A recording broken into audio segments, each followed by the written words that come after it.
জয় মা। কৃপাং কুরু মহাদেবী সুতেষু প্রণতেষু চ চরণাস্তয়দানেন কৃপাময়ী নমোস্তুতে।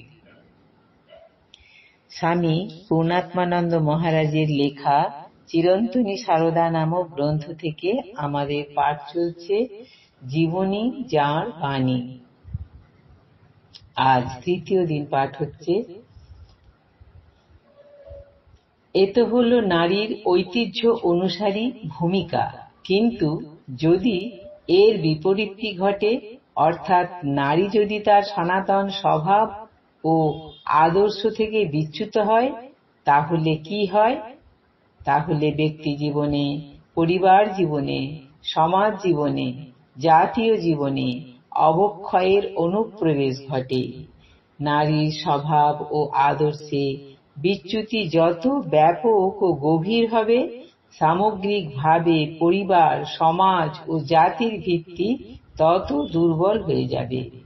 প্রশ্ন উঠতে পারে, শুধু নারীর স্বভাব ও আদর্শের বিচ্যুতির উপর এতখানি গুরুত্ব দেওয়া হবে কেন?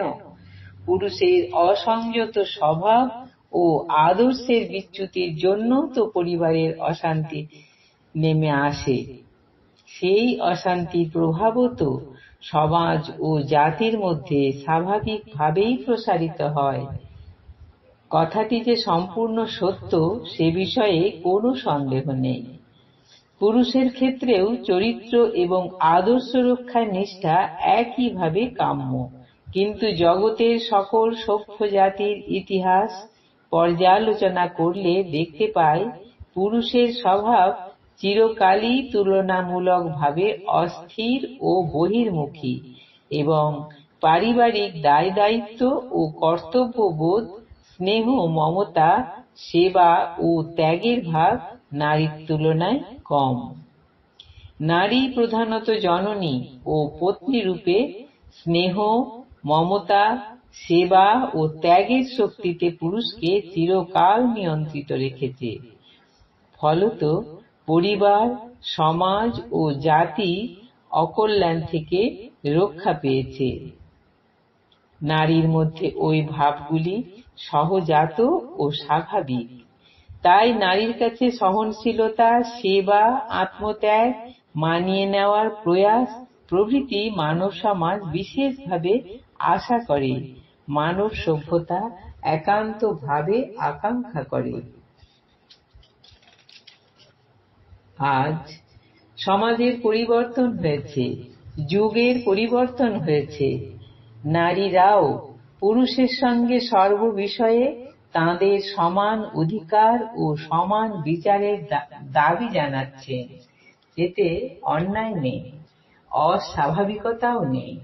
তবে একথা বোধ হয় ঠিক যে এই মানসিকতার জন্য তারা পাশ্চাত্যের কাছে ঋণী। পাশ্চাত্যের যা কিছু কল্যাণপ্রদ তা নিশ্চয়ই গ্রহণীয়, কিন্তু তা গ্রহণ করতে গিয়ে যদি পাশ্চাত্য মোহ আচ্ছন্ন করে ফেলে, তবে তা উদ্বেগের কারণ হয়। পাশ্চাত্যে প্রতিদানের প্রত্যাশা বা দোকানদারি ভাবটি বেশি। বস্তুত ভালোবাসা যেখানে থাকে সেখানে প্রতিদানের প্রত্যাশা থাকে না। ভালোবাসার পাত্রের কাছে কেন নত হয়ে থাকব তা নিয়ে প্রশ্নও জাগে না। প্রকৃত ভালোবাসায় দোকানদারি নেই। ভারতবর্ষের ঐতিহ্য পাশ্চাত্য থেকে সম্পূর্ণ ভিন্ন। ভারতবর্ষের নারী চিরকাল দিয়েই গিয়েছেন, পাওয়ার চিন্তা করেননি। পাওয়ার চিন্তা তাদের মনে স্থানই পায়নি। তাদের এই বেহিসাবি ও নির্বিচার স্বভাবের জন্যই বোধহয় ভারতীয় পুরুষ নারীর আত্মত্যাগ, সেবা ও মমতাকে প্রয়োজনীয় মর্যাদা দেয়নি। তারা একে তাদের প্রাপ্য ভেবেছেন। সুখের কথা, এই মানসিকতার প্রায়শ্চিত্ত আবার ভারতীয় পুরুষের পক্ষ থেকেই করা হয়েছে। নারী মুক্তি, নারী উন্নয়ন, নারী প্রগতি, নারী কল্যাণের ধ্বজা প্রথম উঠিয়েছেন ভারতের পুরুষেরাই।